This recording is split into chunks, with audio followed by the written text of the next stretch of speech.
Jim Shorkey. Yes, you are. And Jim, I love when we have sales conversations about sales, helping people communicate better. That video that we did about how to get more sales and how to communicate like a sales pro, it was one of our best YouTube videos that we've done.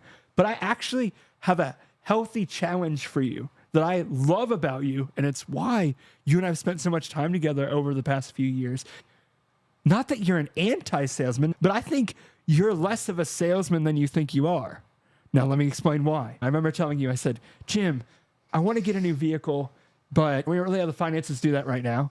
And you said, keep your current vehicle, pay it off, and keep it as long as possible. A salesperson would have said, oh, you need a new vehicle? Go buy a new vehicle right now. When you and I have talked about different financial situations, you're always thinking about how do I maximize the profit? How do I maximize the impact? And you do a really good job of putting the customer first. So maybe it's not that you're anti-salesman, but you really focus on the customer. I remember telling you a story where my wife and I went into a dealership and we were thinking about trading in our car. We had a Hyundai Elantra. And the guy took the service guy out and they checked it out and they took the keys in the back office. And I said, we're not really interested in the car. We're going to go. But they said, oh, why don't we buy you dinner? And I said, no, we're done. We're going to go elsewhere.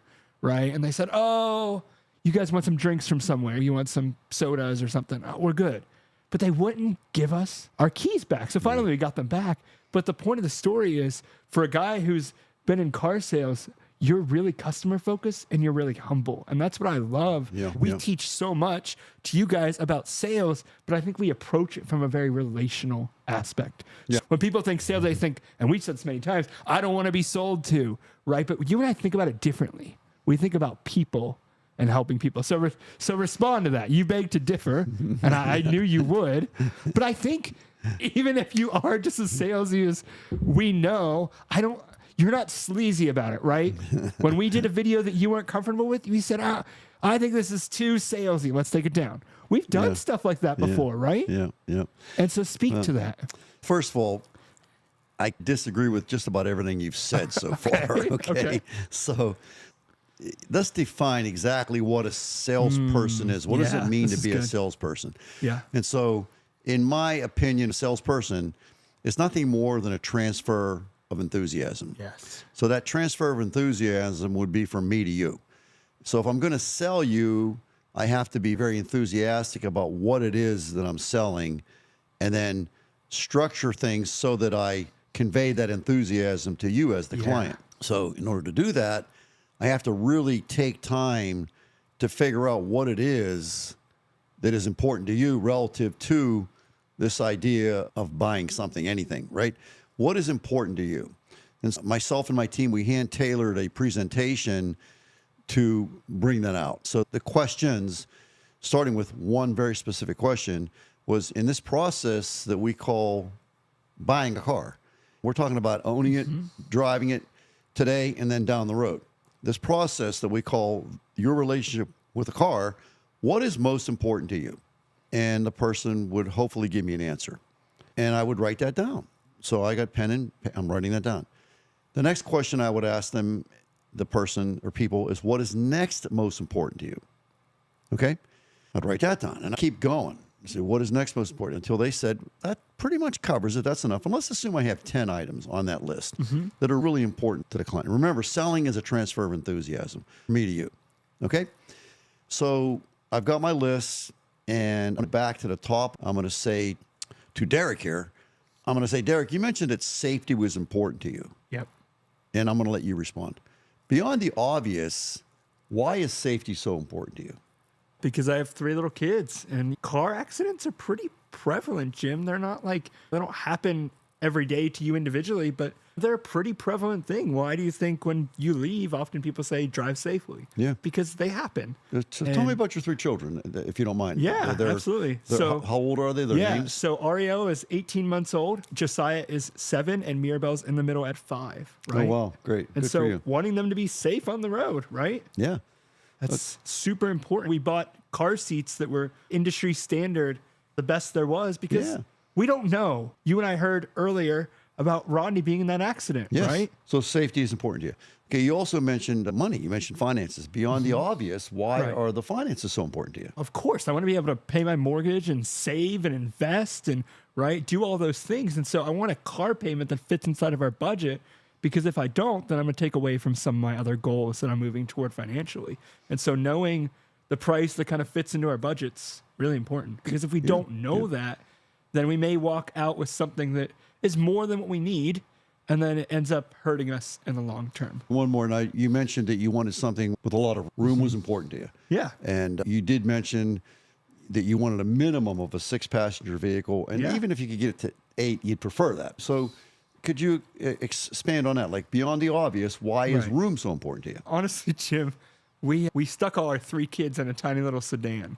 Not like the roomy sedan, like the basic base model sedan, right? So some of them have the extended wheelbase, they're a little bit longer Right. or wider. Right. This was like the most compact sedan you could get. And it wasn't enjoyable to go on those road trips. Not that we go super frequently. When we do a couple times a year, Yeah. I want the kids to be able to enjoy it. And they did enjoy it somewhat, but it Kids. was very cumbersome for my wife to pack. It was like a jigsaw puzzle. We had to pack everything perfectly to fit. And we fit long enough till we could find another vehicle that, fit in our range. And that's why I'm talking to you today. It was nice to move up to something that we could actually enjoy spending time together. And it didn't feel, honestly, my back would hurt. The seats are, I don't know what they call them, but they almost had no lumbar support in Right. the back Right. area. And it just got, quite honestly, pretty uncomfortable to drive for long periods of time. And so we waited, but we felt like this was the time to make the next step. So far, we have 3. You mentioned very clearly safety was the first one.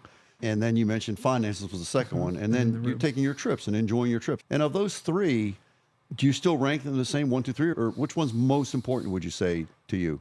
Yeah, I would say safety and maybe even room moved up to number 2. I thought you might. The reason I say is I was watching and you seem to get a little bit more excited and emotional about the room than Right, than the budget, yeah. Than the budget, yeah. You'd say number 1 is safety. That makes a lot of sense to me. Number 2 is the room in the vehicle. And number 3 Yeah. then would be price. Yeah, I think I could go up a little bit in the price if it gave us more room, because my kids are going to get older. And what if we have a 4th child? I don't know what's in the plans yet, but if we do, I want to have room in case our family continues to grow. Okay, so your sales training is complete for the day. So what I want you to think about is now I have this list, and it is actually 10. We're not going to go through the whole 10. Sure. But let's assume I have 3. Don't I have 3 ideas now Yeah. to now know how to sell you a car? I need to double down on safety, room, and then price, Yep. budget type things. As a salesperson, my job is to figure out of all the cars we have on the property, which one is going to be the best one for you Yeah. and your wife and your family. Yeah. And I've got 10, and we're not going to go through them all, but I've got these 10. So I do have the script for how to sell you a car. And now I'm going to pull the car down. Yep. I have a car. So I pull it down and say, based on everything you've told me, I think I have a car for you. So we're going to go to the car. And we're in the car, and I'm starting to point out to you why this car is so safe. Right. Why this car is so roomy. In other words, Yeah. I can say it's roomy, or I can get in the back seat. So you have done your research and know what vehicles are tough safety Oh, you picks have to and know all your that. product, right? Yeah. But think Yeah. about it. I'm 6 feet tall, and so what I would do is I would get. And let's assume we're leaning towards a van, which it sounds like we might be. The first thing I'm going to do when I get this vehicle pulled down is I'm going to talk about number 1 priority, safety, point out a few things, but then I'm going to get in that 3rd seat and say, "Let me show you something, Derek. I'm 6 feet tall. Look how much room I have Back here. Come Yep. back here with me."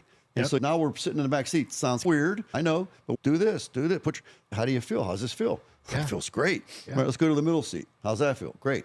And now I'll get in the back seat, you get in the front seat. Let's see if you have enough leg room and I have enough leg room. Look at me.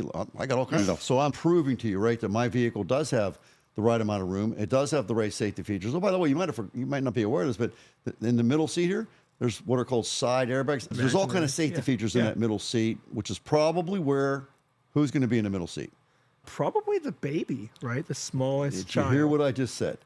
So we got to identify that. And here's why this is safe. It's got an airbag here. And sometimes airbags aren't the best thing for young children. So it's the harnessing of that. So we show them how that works. And now we're proving to them that we have the right size, the right safety, and then we're going to obviously get to the budget. Yeah. Does that make sense? So the idea would be, And again, I want everybody to think about this. Selling is nothing more than a transfer of enthusiasm from me to the client. And if I know clearly what it is that the client wants, okay, then I can show them how my vehicle is going to do what they want it to do. Yeah. And so when I am an entrepreneur, which as a salesperson, I am my own individual entrepreneur. Yeah. So just think about that. So an entrepreneur's job is to find a hole and to fill that hole in the most efficient manner possible at the most reasonable price possible. And then we have the makings of a sell. Okay. So I find a need, I fulfill that need at a price, and hopefully the price in the customer's mind is reasonable, and we have a sell. So in order to do that, I have to have a whole lot of information to fulfill that mission. But that said, if I do this the right way, Derek is not going to have any feeling whatsoever. And I'm going to pause. Yeah, I'm going to pause for a second because I want you to try to guess what I'm going to say next. If I'm doing my job the right way, the client has no idea that he or she's being sold. That's right. They have no idea. They're just agreeing. Does this have enough room, Derek? Yeah. How do you feel about the safety back here? I feel pretty darn good about it. I like what you said about that. That's a neat thing. I didn't realize it had that. Yeah, that's great. So it's not a question of me selling the client. It's not. A good salesman, the client sells himself. Do you see the difference? That's exactly why we're going to have this So when you conversation. tell me that I'm not being salesy and that I'm being too salesy, my answer to you is, no, Derek, you're wrong. I'm not being salesy enough. And the fact is, when you say I'm being too salesy, it's because I'm not a real good salesman. So in order to be a good salesman, I need to find out what it is the client wants and then fulfill that desire in the best way that I can at the most reasonable price I can. And then the last portion of it, if I've done these things correctly, then I have the right to ask the client to buy my car. I have the right. I've earned that right. And does that mean they're going to buy every time I ask? Of course it doesn't. But I always look at things from a probability perspective. How can I give myself the best chance of selling this person a car today? By addressing their wants and needs. And once I do that and fulfill those wants and needs, then I ask them to buy. And if they don't buy, then because I've done such a great job, I'm going to get them back in at some time in the future, and I'm going to ask them to buy again. And if it doesn't work out that time, I'll get them in again. And I'm going to keep working that idea. I like to play a probability game. Probability states if I'm on an 8-story building and I go to the edge of the building and I jump, probability states I'm probably going to go down. Yep. I'm probably not going to go up. As a matter of fact, we know we're going down. So again, what is my best chance? It's not ever going to be 100%. But if I talk to 100 people and I give them my best shot every time, the probability states that I will sell between 30 and 50 cars. In other words, my closing percentage will be 30%, upwards to 50%. Okay? Ladies and gentlemen, it's never going to be 100%. If you think it is, you're delusional. It's just not. What can I do as a salesperson to get that number within reason to the highest I possibly can? In order to do that, I've got to do the process that I've just laid out for you. I've got to do the process every single time. No exceptions, no veering from the process every single time. And I'm going to get my fair share. I'm not going to get them all. Your success in the automobile business will be measured by what you do with the ones you don't sell. Wow. How far did you go? How far did you push it? How many of the right questions did you answer? It's not about holding people's keys. It's not about tying them up. It's not about any of that bull crap. It's about value. Did I as much value as I could to this particular client? And did I do it with the next one and the next one? And I'm going to do it with 100 out of 100, and I'm going to get my 30, 40, 50%, whatever that number happens to be. I don't know. It varies from salesperson to salesperson. But I can tell you what, nobody sells them all. Nobody. Yeah. And you're talking about it ends up a win for the customer. Oh, sure. It ends up a win for you as a salesperson. Yep. And it ends up a win for the dealership, right? It's life-changing information. Yeah. If we just learn the art of selling, I said it, selling is an art. Yes. I never apologized for being a salesman. I was very proud of that. I was a really good salesman, and I understood it. I was very proud of myself that I did it very well.